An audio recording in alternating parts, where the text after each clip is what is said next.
So then her genre, of course, Ain't No Mountain High Enough ishy stuff becomes like, Love Hangover. Now, when Love Hangover came out, again, I'm already fully versed in Miss Ross's work and obsessed in every direction. See, Mahogany was my Bible. Like, Mahogany was gospel to me. There was a lot of very popular vocalist actress at that time, actresses, a handful or not even. But Mahogany, I know it's a corny film, but boom, Mahogany hit, and I was just like, I was doing everything but drawing sketches, like storyboards in my head of every moment in that film. So first I get hit with Lady Sings the Blues, then Mahogany comes along, and I'm like schnockered from Miss Ross's work. And her body of work is unlike, in my opinion, any other.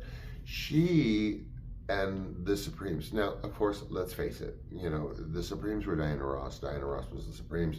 There was never a Supremes. In my humble opinion, Miss Ross is royalty, as I've mentioned. And, have you heard Flo Ballard's solo album? Have you heard Buttered Popcorn?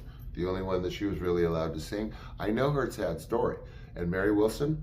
No. The Supremes were always Diana Ross's voice. Always. Why do you think he kept pushing her forward and then turned into Diana Ross and the Supremes? And then by the last album, which is a recorded album in Las Vegas, you could tell she is over the stuff. And he's pushing her into Lady Sings the Blues by that point, priming her and reinventing her with that Poor Boy on Eating an Apple album.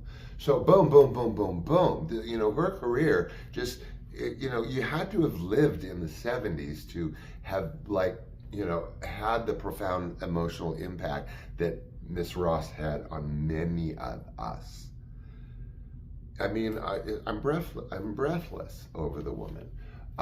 So of course I wanted to do, I guess, some sort of homage to her today in honor of her birthday. Congratulations, Miss Ross, for your body of work and how the profound impact that it's had on well upwards of 1 billion people.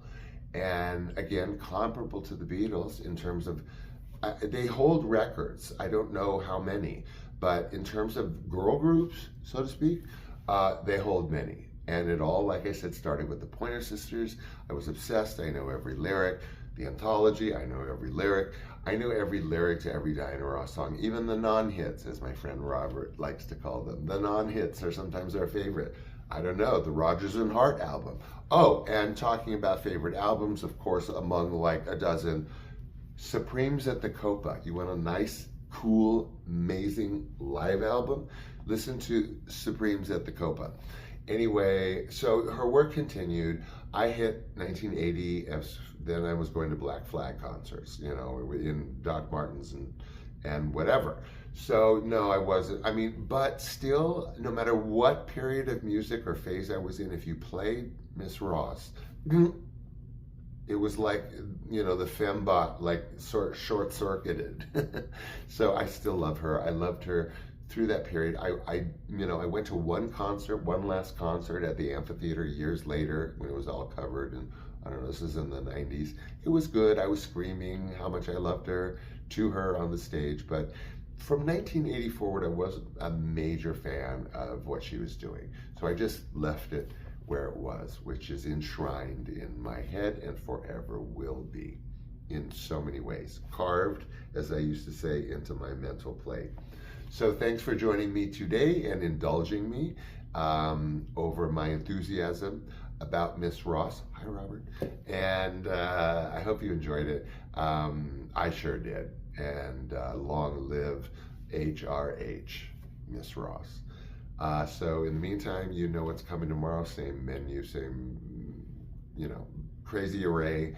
And so take good care of yourself. Take good care of those around you that you care about. And until then, I love you. Bye.